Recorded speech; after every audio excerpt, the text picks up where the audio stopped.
Country Road did not take the Mountaineers home today. Instead, they got sent home with an absolute butt-whooping from the Utah Utes, a dominating Utah performance. Devon Dampier is back. Offense, defense, firing on all cylinders. We're breaking it down on today's Locked On Utes.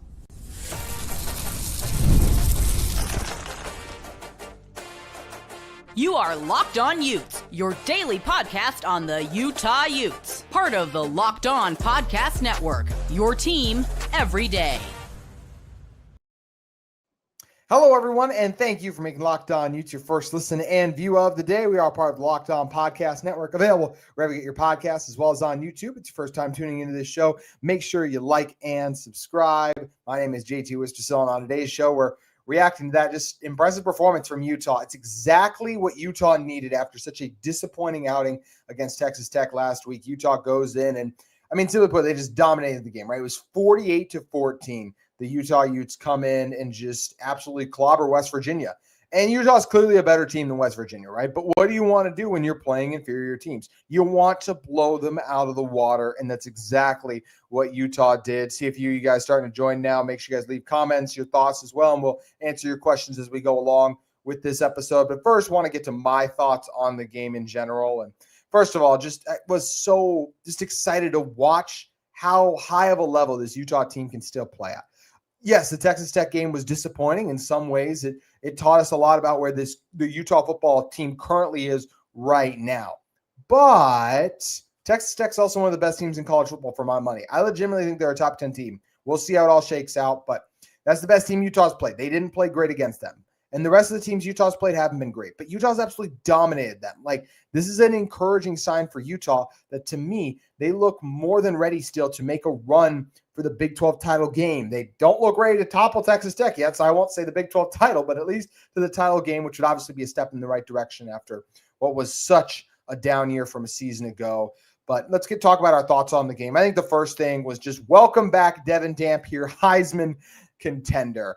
Devon Dampier is not in the Heisman contending conversation yet, right? But this is the type of performance that's going to get Devon Dampier's name back in the Heisman race if he can stack it up time and time again. I don't think he's a top 5 Heisman finisher or anything like that, but I think he can get back in the top 10. Dampier's day was 21 for 26, 237 yards, 4 touchdowns, 1 bad interception, 81% completion percentage, 11 carries for 33 yards, a touchdown overall. His long was just 7. You can tell the Mountaineers were cued in on his legs, and there wasn't a lot of area for Devon Dampier to be able to go anywhere frequently, but he made plays with his arm in this game, and the Utah offensive line was tremendous. Dampier was given all day to throw, like the touchdown to Ryan Davis.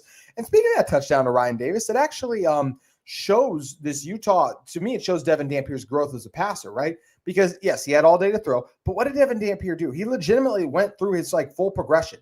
1, 2, 3, maybe even 4 at some point. He had all day. He could look all over the place because how much time he had. And that's where he was able to find Ryan Davis, Dallin Bentley emerging as the top 2 pass catchers on this team.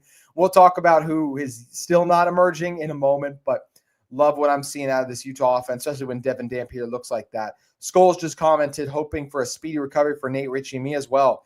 Just devastating to see how many Utah guys ended up going out with injuries today. Nate Ritchie was one of them. On the broadcast, they said he was in a cast and on crutches. So hoping that he's going to be back sooner than later. But it's definitely something that doesn't look great. And obviously Utah this is another safety injury this team's going to have to overcome. Jackson Benny left the game. He kept his pads on, so hopefully his will be short term. But Jackson Benny's been arguably, him and Dallin Bentley, right, the biggest surprises that Utah football has produced this year. And if Utah doesn't have him, that's a massive hole. Jackson Benny's been really good for this team. Nate Ritchie has been good for this team as well, too. So you just keep stacking up the things that Utah is absent. And I don't like that trend if that's the case. So hopefully Utah can get some of these guys back healthy. But yeah, they said that these guys, Witt said they have lost 2 to 4 guys today and they'll reserve judgment until the final whistle. It was good to see Wayshawn Parker back in after he hurt his shoulder earlier in the game. Dallas Vakalahi went down. This is a topic for a future episode. I am very concerned about the Utah defensive tackle room right now against the best teams in the Big 12. Right now, that room is compromised of Jonah Laia and freshmen. That's scary against some of the physical rushing attacks that you have in the Big 12. There's a light room. They probably should have tried to add another body in the transfer portal. Now, Vimaki and Vakalahi both battling injuries. That's very concerning. Utah defensive tackle room, very banged up right now. But yeah, hopefully Nate Ritchie can get back for a speedy recovery. Welcome a few more of you guys in there too, and just continue to send in your thoughts and comments and questions. And going back to this Utah team performance, but just really impressed with Devon Dampier today. Decisive. Dampier looked like he had all the answers to the test, which is in part impressive by Dampier, part bad West Virginia. But he just did a great job getting the ball out quickly. I also love that he's starting to grow his trust with some of these guys, right, and giving them chances. How about J.J. Buchanan today? 3 catches for 32 yards and had that touchdown. And Dampier just said, hey, I'm just going to throw it up and let the true freshman go get it. I think we all forget that, right? Like J.J. Buchanan's a true freshman. And Dampier's just like, it's 3rd and long. I'm just going to throw it up to you in the end zone. There was that other one on the outside. I think it was in the first half still. He just was like, oh, yeah, I'm just going to throw up a fade, back shoulder, and you just go get it. And that's exactly what he did. J.J. Buchanan is going to be – I think he has a chance to be like a crazy good tight end. As a true freshman, to be coming in and doing this when you were a wide receiver and a defensive back last year, and now all of a sudden you're emerging as one of the best freshman tight ends, and for my money in college football, I think that is just absolutely remarkable, and I could not be higher on J.J. Buchanan's future than I am right now. I think he is going to be a future star in this offense, just continue to ascend. Love the route running, and obviously the biggest thing is that ability to make contested catches. As a true freshman, he might already be Utah's best at the contested catch department, which is just huge for this team that they have a guy like that. And speaking of Utah having guys, they have one at quarterback. Dampier, as we mentioned, just getting the ball out quickly, being able to make accurate throws overall. He missed a throw or two, right? And the interception was bad. He threw that up there. He on Utah's settled for a late field goal in the 3rd quarter. Dampier ended up having to run it, and he had who was it downfield? Larry Simmons was open in the end zone for a touchdown. Wasn't nice to see Larry Simmons. I know it kind of came late, but still nice to see Larry Simmons get a big catch in this game. He had 2 catches for 47 yards, and of course the one went for 41 yard. Dampier almost connected with Tobias Merriweather, but got hit right as he threw it. Only 1 catch for 8 yards from Merriweather. I still believe that Tobias Merriweather is going to make a big play for Utah at some point in a big game. Him and Dampier, and same with Simmons too, are too close on connecting on some of these plays for me to just say, no, it's write that off. Merriweather and Simmons is just not going to happen. Now, like those guys being the leading receivers, yeah, that's not going to happen. Like Ryan Davis is clearly Utah's leading wide receiver 1 right now, whether it's his chemistry with Dampier or just his ability to get open. He's been a blast to watch. He gets in and out of his breaks quick, and he's tough over the middle of the field. He had a nice catch in the end zone too. I love watching Ryan Davis ball, and I think he's going to continue to be this team's best receiver. He had 107 yards. Dallin Bentley continues just to produce, got in the end zone again, just runs his routes so well. Just a tough player over the middle of the field, and can make the impressive catches. And speaking of impressive, Sean Parker needs to be this Utah team's RB1. I don't know how many times I'm going to have to keep saying it, but Sean Parker is the best running back that Utah's got. And I want to see Sean Parker get the ball more and more than he currently is. I just don't understand why. And I really like Niquire Rogers. It's not trying to be a slight on him, but like Sean Parker in this game, he only gets 9 carries. And I know he got hurt, but he went for 66 yards. He had the 40-yard rush. He averaged 7.3 yards per carry. You compare that to him and Niquire Rogers. Niquire Rogers on 13 carries, 61 yards. He only averaged 4.7 yards per carry. Why can we not continue to feed Sean? Maybe there's something I'm missing. Maybe he's missing holes or whatever it may be. But I want to continue to feed the beast that is Sean Parker. How about his reception in the end zone that he made as well, too? Just a heads-up play, stayed in bounds. He knew he was in. I love the passion he plays with, too. He was so fired up when he got in the end zone. He had 2 catches for 21 yards in this game. And like we said, got the touchdown. About 3 different guys with a touchdown this game, or 4 different guys wide receiver-wise: Davis, Bentley, Buchanan, wide receiver, tight end, and then Parker got in as well. And then you actually Bryce Duke, I forgot he caught one late for Bird Fickland, who is officially this team's backup quarterback. I feel like, by the way, unless Kyle Whittingham said they want to preserve the red shirt for Isaac Wilson, do you want to preserve it for Bird Fickland too? You've now played Bird in 4 games, so you are right there. If you go one more game with Bird Fickland, like that's it on the red shirt, and that's something I just think it'd be very interesting if Utah ended up doing that. But love what the Utah offense did today. The offensive line was back in a major way, and the key was we're playing a worse defensive line. They played a top 10 to 5 defensive line last week in Texas Tech, and West Virginia's D-line, just defense, right? Not very good. So the Utah offensive line had their way. Ground game got going, absolutely gashed the Mountaineers. Dampier had all day to throw. Wide receivers, tight ends did their part overall. And Dampier did a good job of finding the open man frequently, went through his reads, was able to make guys miss. He's so elusive. That one play he had to Ryan Davis, an early third down where he just buys the time and makes a guy miss and just stays up long enough to make something happen. I love watching Devon Dampier play quarterback. Even last week's when the Utah offense is frustrating, it's a much more fun offense with Devon Dampier and doing his thing, and was so impressed by what the Utah offense was able to contribute in this game. So that's what the offense did. How about the defense? We're going to talk about what the Utah defense was able to do in one moment. Today's show is brought to you by our friends at 5 Hour Energy.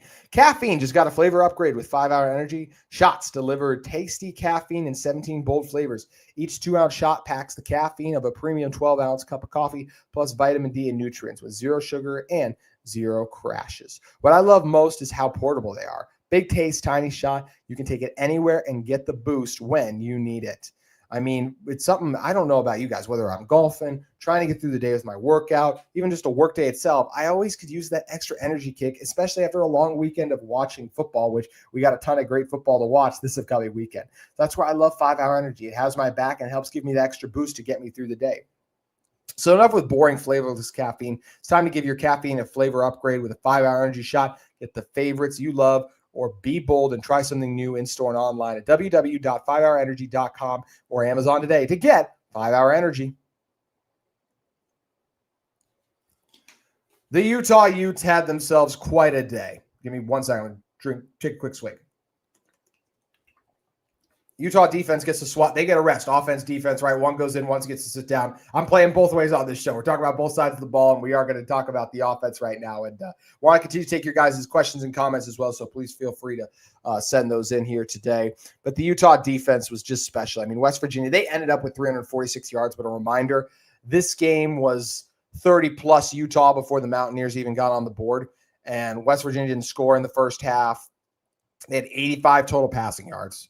They ended up with 261 yards on the ground, a lot of that late, and they only got 13 first downs. They were 4 of 14 on third down, 4 for 7 on third down. Utah ran 15 more plays than them, incredible, and Utah even averaged 6.9 yards per play. Just remarkable. This Utah defense was special. Lander Barton was able to do his thing, and one of the questions that was asked was from Paula Barsh, I believe that is. Did Logan Fano not get credit for a sack? I mean, let's look at the stats. I thought he did. They call it a tackle for loss. I guess apparently not. That's the interesting thing. I'm more side with you. Should have been, but either way, this Utah defense just continues to be so productive. John Henry Daly and Lander Barton combining for half a sack here. And how good was John Henry Daly still, right? He just does everything out there. I mean, he had 7 total tackles in this game. You had Nathan Tillman come in. He had to play a lot more today. He had 7 tackles. Jonathan Hall, I love Jonathan Hall, man. I mean, just a heat-seeking missile flying around the field, making plays, disrupting everything. Jonathan Hall is that dude, and I love watching him play football.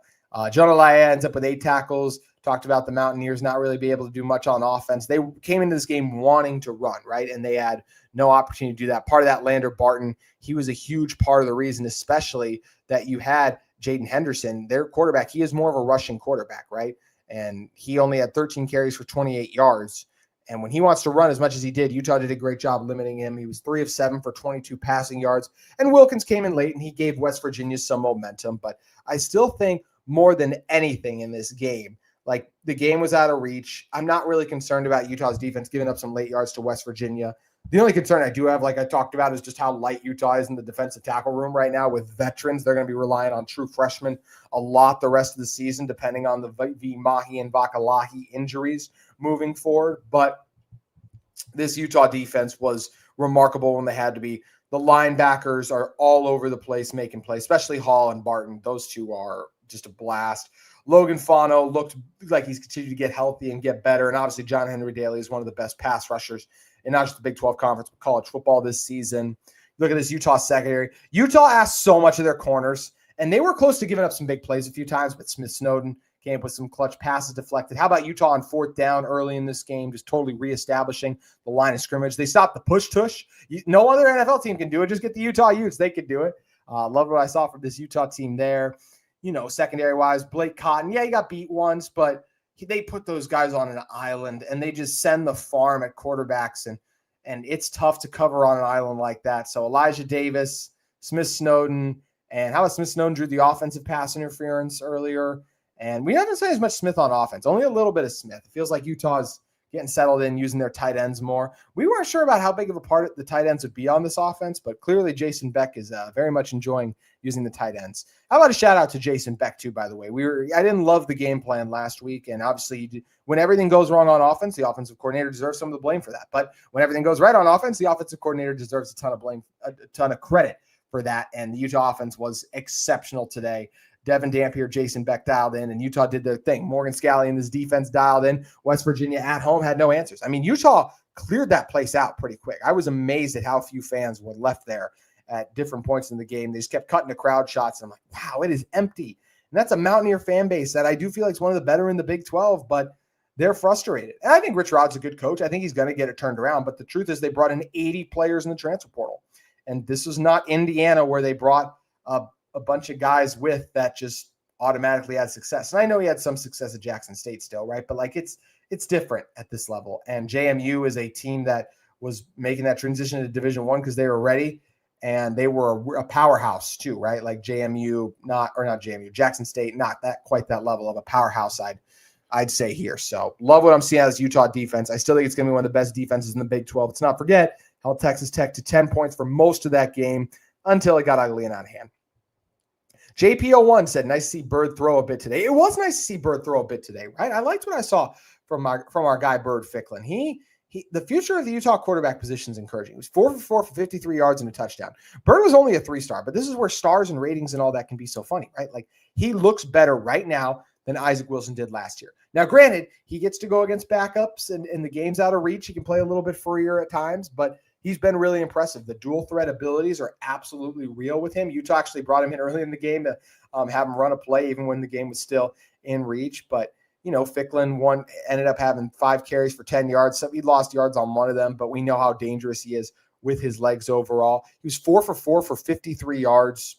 So a really strong performance with the arm and limited action for Bird Fickland. And like we talked about earlier, I feel like Bird Fickland is the backup quarterback of Utah football. We'll see. Like you talk about not wanting to burn a red shirt for Isaac. I don't want to burn Bird's red shirt. Am I crazy for that? And granted, this was the worst team remaining on Utah's schedule. So maybe there won't be a chance for Bird to get in. Bird's gotten to play in all the blowouts. And I don't know if Utah will blow anyone out again. It could happen.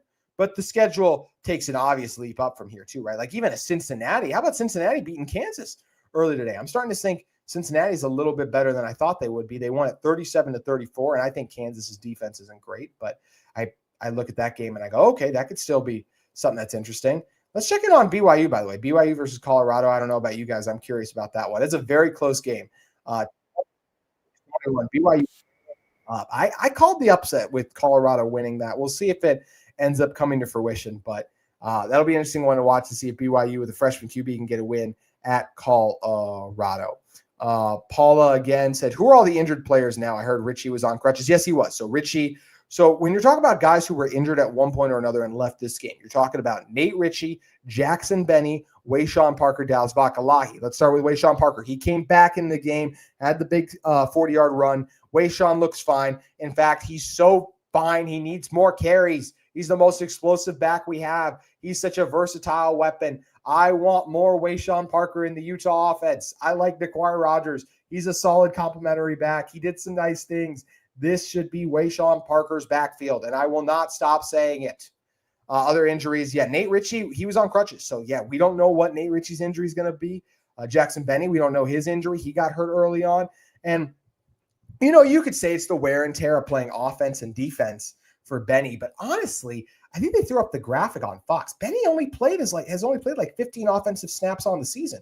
Utah's had a very select play set to get Benny involved. So I can't blame wear and tear for Benny getting hurt. Maybe it had something to do with it. I'm sure there's a doctor out there who might have to say hey, all they're asking for him is a lot. But at the end of the day, this Utah team has so many guys that they're asking to do different things, and they haven't gotten hurt, right? Lander and Smith haven't worn down. I don't feel like Benny has worn down yet either. So those another guy, Benny, we don't know. And Dallas Vakalahi is another one. He missed some time a few weeks ago, and he did play last week, but left with an injury here.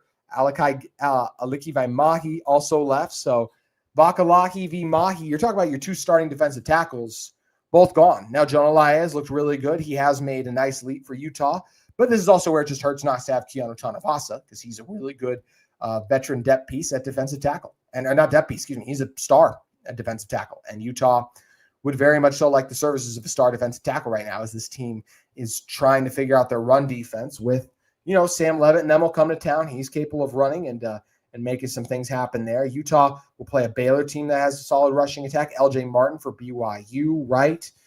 Kansas Avery Johnson and Kansas State Avery Johnson, Kansas Jalen Daniels. So there's a lot there that this Utah team needs to continue to improve on, but a very encouraging start today against West Virginia. A reminder for those of you guys just jumping in, feel free to send in your comments and questions. We're just hanging out talking ball, and it's always great to talk ball after the Utah Utes get a win. Can we talk about, too, how greatly exaggerated Utah's downfall was? And some of my hosts on the Big 12 squad, I like to have some fun, talk about how bad Utah is, and I just don't feel that way. I feel like this is a team that they ran into a Texas Tech team that is going to be a buzzsaw for the rest of the conference. And if Utah was to get to the Big 12 title game based on how that game played out, I would absolutely be concerned. I think there's a way Utah can beat Tech, but it's gonna take a lot because that Texas Tech team is legit. But it was so clear to me that last week was more good Tech than bad Utah.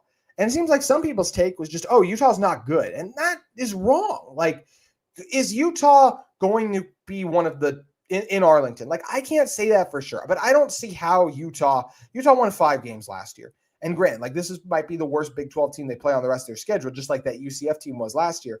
But I just don't see how, and Oklahoma State was bad too, right? Like, I don't see how Utah just never, Nick is feeling some hate lately. Yeah, Nick was strong in his Utah hate. I don't know what Utah did to my good friend Nick Maravets, but man, was he was spewing it. He said Utah's terrible. He said Oklahoma State is more likely to win every single game this season than Utah is to make a bowl game. And Utah's just 2 wins away from a bowl game, and they have several winnable games left on their schedule. So I'd be shocked if that doesn't come to fruition. But we'll wait and see how the games are played out. But yeah, Utah, to me, their defense was so impressive against Texas Tech, against Baron Morton, who'd been shredding everyone. Yes, Utah allowed 34 points, but they held them to 10 through 3 quarters. And even that one touchdown drive came on a big play and just a busted coverage, broken tackles, right? Like, only one time did Tech move the ball down the field and get a field goal. And actually, even that one, I think, was set off the Dampier pick. It was an incredibly impressive Utah performance. Ooh, Paula just said BYU missed a field goal. So we'll, once again, continuing to kind of keep an eye on. I don't think this live will last through that BYU game, but it's still just crazy to think that, like, hey, it's right there. Colorado's driving with 8 minutes to go in the fourth. So BYU looks rough. LOL, some bad plays for sure. It's funny that BYU looks rough, JP01. It's almost like they have a true freshman starting at quarterback who was never supposed to be the starter, hence why he wears number 47. And everyone was just acting like BYU was going to pick up where they left off last year. And I'm not saying Jake Retzloff was amazing, but his ability to make plays and come through in some moments absolutely helped that Cougars team out. The Oklahoma State game, he had to lead them down the field on the drive. You just can't throw a true freshman in there and expect great things. Like we saw it happen with Utah last year, Isaac Wilson. And yeah, BYU very well might win that game. But that's not a very good Colorado team. They are going to be nowhere near the top of the conference standings. And I still don't think BYU is going to be anywhere near the top of the conference standings. It's a rivalry game when Utah and BYU meet. Anyone's capable of winning that. But I do not think the Cougars are as good as they were last year. That defense is still legit, but even that D-line, right, has some new pieces that are all trying to come together. Linebacker core is really good. I like LJ Martin. The tackle spots are questions. And you have a few weeks ago, like it was like after 2 weeks of the season, Bear Brockmeyer had the worst QBR in the Big 12. Like the worst, the absolute worst. So, yeah, I'm not going to sit here and act like, oh, yeah, BYU is amazing because they have to prove it when you have a true freshman at quarterback. Devon Dampier looked like he bounced back today. And once again, like he's just a guy to me. I feel like the takes are all over the board. Like, and I can admit, like I threw him in the Heisman conversation. Maybe that was a little early. I still feel like he can get there. It was bad last week, but we heard about the ankle injury, right? Well, we didn't hear about it, but Witt said he was banged up. And we know for a fact Utah put out a photo of Dampier wearing an ankle brace. So it seems like it's an ankle injury, right? Or either way, we'll just call it a lower extremities injury to be technical with it since it hasn't been officially listed. But Dampier was a little shaken up last week. Still probably took a few too many hits today, but he looked 5 total touchdowns today. he was absolutely remarkable in this game. And I just love watching him ball too. Also, how about Daniel Bray, by the way? Witt said they needed to get Bray factored in the game more the rest of the season, says he's too explosive not to have him on the field. That's how I feel about Wayshawn Parker, but I do like the idea of getting Daniel Bray some more touches too. How about Witt also, who's usually very harsh in his praise? This comes to us from a friend in the show, Josh Furlong of KSL.com. Witt said that Bird getting into play a full quarter, they believe he's going to be a special player. I'll be curious to see next year if Bird Fickland is the future, is the starting quarterback of Utah football. Right now, feels like he's the odds-on favorite, if there was odds for that such thing. Isaac has the experience, so maybe he could still factor into it. Maybe they really are just trying to get Bird some experience. But based on what I've seen, I feel like Bird Fickland's the backup quarterback, and I'm looking forward to seeing more of Bird. Maybe it'd be a lot next year to turn the keys of the offense over to a true sophomore, but I don't know, man. He looks pretty fun and special, so I wouldn't hate that idea, even if I would obviously be a little nervous. Keeping it rolling here. He said, Kyle Whittingham said he's proud of the team for their response they gave this week after last week. So there was no hangover from last week, and they were focused from the start. And that's not surprising to me. This team with the veterans they have, all the players who transferred into Utah came in with a goal, right? It's not to raise their draft stock. Some of them would love to do that, but the number one goal is to try and win. Whether it's games, Big 12 titles, college football playoff, they want to win. And this is a team like, okay, we did a lot of good things last week, but we can continue to adjust, grow, come together, and figure out what those next steps are going to be. And it's going to be tough for this Utah defense it's going to be tough for teams to beat Utah. Like I said 10-2 at the start of the year for this Utah team. We're 5 weeks into the season. We got our bye week coming up this week too, so an opportunity for Utah to rest up, tighten some things up. David Swenson said, let's go Colorado. Hey, let's go Buffs too, right? Like it's one of these weird things of like Utah plays BYU and Colorado, so it doesn't really matter who wins, who loses. Although in a way, I don't hate it if BYU was highly ranked and then Utah could come down to Provo and beat them, but we still got a few weeks to that matchup. But I think the bye falls at a really good time for Utah. I think this is a team that can get healthy because they need those defensive tackles to get healthy. If you could make trades in college football, which that might be coming soon, considering all the other things that are being passed and just how much the sport is changing, Utah would be trading for a veteran defensive tackle. Like they absolutely need a veteran D tackle there. I don't want to just say that unit's bad. John Olaya did some nice things, but relying on true freshmen at a position that requires you to play at a certain strength, and those guys are big, those freshmen are, but they're still freshmen. That's just what scares me, and I think Utah needs more in the trenches. They need some more oomph in the trenches, and I want to see, especially on the defensive line. Shout out the Utah offensive line, too, just speaking of trenches. I said earlier, that group looked awesome today. A penalty or two, but overall, rushing lanes for days and kept Dampier clean in the pocket. A big congrats to them for an outstanding performance. Utah, an outstanding performance, too. I mentioned the bye falls at a good time. I said 10-2 before the year. I feel like Utah, I think they're still going to get the 10-2. I really think that they lost the best team in the Big 12.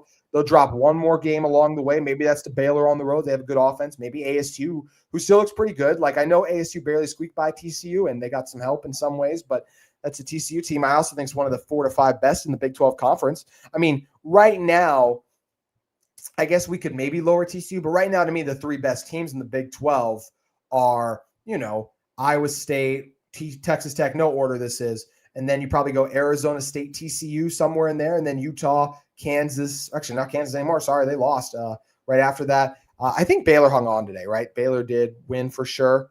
Colorado still has the ball, by the way, and they're driving for those of you that are curious to see what's going to happen here. Bear, 17 for 25, 165, only averaging 6 yards per throw. That's interesting. I should say Dampier doesn't always average the most air yards. I do wonder, what did Dampier average per throw today? Dampier averaged, my stat thing doesn't list what he averaged per throw, but he threw for 237 yards and 5 touchdowns, which is very decisive with the ball too. That's the thing I like about Dampier. Got it out quickly, found his guys, and continues to look comfortable in his offense, knows where to go, made some impressive throws, some touch throws, fired in some fastballs. I just want to see him connect with Tobias Merriweather and Larry Simmons a little bit more. And I'm not giving up on those guys. They're not wide receiver 1. That's Ryan Davis, probably not even pass catcher 2, right? That's Dallin Bentley and Buchanan growing quick, but Simmons, Merriweather, they're going to have their moments. They're going to continue to make big plays for this team. We saw Merriweather get the explosive play against UCLA. That will not be the last explosive play he gets on the air. Larry Simmons had the touchdown after Dampier dropped the ball against Wyoming. The Utah team's got some guys and they're going to continue to make plays all year. If you guys do have any last comments or questions, probably start winding this down here in a couple minutes, so make sure you send those in before we close out our live stream. And once again, always great talking ball and just hanging with all of you Utah fans out there right now. But just a suffocating defensive performance and just a strong performance from Utah. How about Dylan Curtis, able to bounce back? Loved what we were able to see from him in this game, right? Made both his field goals, both from 33 yards. I think it's good for him to continue to build up and add and grow in his confidence, because that's a high-pressure game coming up against Arizona State. I think the Sun Devils have a good shot to get ranked again with that good win over TCU, a ranked team. And we'll see where they end up at, but that should be a ranked matchup to me. I think Utah, we'll see if Utah gets ranked. I actually should say. I know they've lost pretty handedly to Tech, and there's other teams that are vying for ranking, so maybe Utah will leap back in. Maybe they won't be, but either way, it's a matchup of two top 35 teams at the very least, Utah versus ASU. And then, right after that, you get the game against Colorado, and then BYU will follow suit there. I think am I saying Utah schedule correctly? I think I am. Let me check actually one thing to see. My bad. Arizona State, then BYU, then Colorado, then Cincinnati. So, yeah, I forget how quickly that BYU game is creeping up on us. October 18th, less than a month away from Utah versus BYU. Yeah, even though BYU has a lot of time before they can even start to think about Utah, because right now Colorado's still driving down by 3. Someone said, I'm surprised they haven't put Isaac in. Paula said this, just to see what he can do. At least one game. How will they know? I mean, they did see him a lot last year, Paula. The only thing I'll say is maybe they just do genuinely want to see what they have in Bird, and then going forward, they're going to put Isaac in more games. But because they saw what they had in Isaac, they're probably they want to get Bird Fickland that experience, because the true freshman has obviously really surprised people, turned some heads, made some things happen. And I don't know. It's just kind of interesting, the whole Isaac Wilson thing, right? Like, can Utah and Wilson move on from the disaster that was last year? Just all parties involved. Obviously, anytime Isaac takes the field for Utah, there'll be a bad offensive taste in our mouth because of how it went a season ago. So can he move on from that? Is he a new player? Does he need a fresh start? This is a weird situation. Wade says he's the backup. And when you didn't need a backup against UCLA for one play, he came on, or you motioned about, and had Hunter Andrews at the time. That's another season-ending injury, right? Hunter Andrews is a loss to this team, but I think J.J. Buchanan, at least against West Virginia, looked like he's ready for some more snaps. Andrews is more of an H-back type guy anyways. The Utah used him in a wide variety of ways, not just as like a traditional tight end. But this Utah team has got guys who they're going to need to continue to step up because of some of those injuries too. And we'll see if Isaac ends up being a guy that is a player for Utah if there was a quarterback injury. As of right now, I don't think Isaac is going to be one of the guys that Utah looks to. I think it will be Bird, but Witt said it would be Isaac, and they were just looking to get Bird experience. So, but I agree, Paul. I think Isaac should get some more in-game experience, especially in this offense. If he is truly the backup quarterback, that just doesn't make sense to not give him a little bit more run. And Utah's actions right now, and they did say it was 1A, 1B on the backup spot. So I feel like they are going to stick with Fickland as the backup, but time will tell very soon. But once again, just so impressed. Oh, BYU got the ball back. They might be able to hold on here. And Bachmeier just competed a 16-yard pass too. So we'll see. How about Colorado jumped out to that 14-3 lead in the first, and slowly but surely BYU has worked their way back into it. So we'll see if it becomes any other type of game. But looks like right now BYU's going to hold on. I'm just happy the Utah Utes held on. Bye falls at a good time to me for this team. They got to continue to work on Larry Simmons, Tobias Merriweather. Those guys continue to build on that connection. But if this Utah team can get it to where you have Larry Simmons, Tobias Merriweather, and Ryan Davis as your 3 receivers, your tight end duo of Dallin Bentley and then you have the tight end J.J. Buchanan, and then Wayshawn Parker as your running back 1, with Naquar Rogers still getting some carries, maybe a little bit more Daniel Bray too, sprinkle in some Smith Snowden. I like it. I like it a lot. I think this Utah team, and we know how good the defense is. They legit. It's a Utah defense. They fly around to the ball. They got guys that can rush the passer.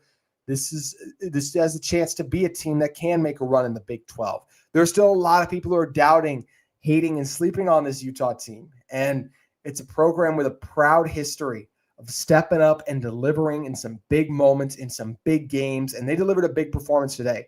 They were by far the better team on the field, and they absolutely blew out West Virginia. And this Utah squad, I think they're going to have a chance to maybe not blow out some other teams, but win some games where it's not coming down to the final possession. Last year, Utah had all those games come down to the final possession. They didn't have a guy like Devon Dampier at quarterback. They didn't have an offensive coordinator like Jason Beck. Andy Ludwig, the game passed him by. Jason Beck's ready for the right now. Him and Dampier have the chemistry. And I think the results for the Utah offense are going to be fruitful So I'm looking forward to continuing to cover this Utah football team this year. I still think it could be a pretty dang good season. Is it going to end in Arlington? I don't know that for sure. Utah literally cannot lose another game in the regular season if they want to make a college football playoff, but they're still alive for that too. And there's some cool bowl games, even if they were fall short of that, right? Pop-Tart Bowl, some other things coming up. So I'm looking forward to seeing what Utah football can deliver the rest of the year. And I think it's going to be a fun ride for this team. So great bounce back performance from Devon Dampier. Love the command of the offense he displayed here. He's using his legs a little bit again, getting the ball out quick, making some impressive throws in the tight window, knowing where to go with the ball. One bad pick, and probably should have thrown a touchdown to Simmons instead of tucking and running it late in the third quarter. But in some ways, those are just small mistakes and nitpicks and things. And yeah, the interception is not great, but things to clean up on. Offensive line outstanding. Love Ryan Davis and Dallin Bentley being legit pass catchers. J.J. Buchanan's best performance as a Ute. Had a couple of huge catches, including one in the end zone, and a dominant performance from the Utah defense. Helped the Utah Utes pull away from the West Virginia Mountaineers. Utah says sayonara to Morgantown with a W as they head back to Salt Lake for their bye week. Utah will see Arizona State in 2 weeks, but we don't got to wait 2 weeks to keep talking ball. We're going to do that each and every weekday on Locked On Utes, so make sure you guys tune in as we continue to keep you covered on the Utah Utes, your favorite team, each and every single day. And should be a fun Big 12 squad show this week, so I'd recommend checking that out on Thursday when that drops. That's going to do it for this live edition of Locked On Utes. The Utah Utes get it done over the West Virginia Mountaineers, 48-14. We'll be back with you this week to talk about more Utah football. We hope to see you then. Have a great night, everyone, and thank you for joining this Utah Utes Locked On Utes live post-game reaction show.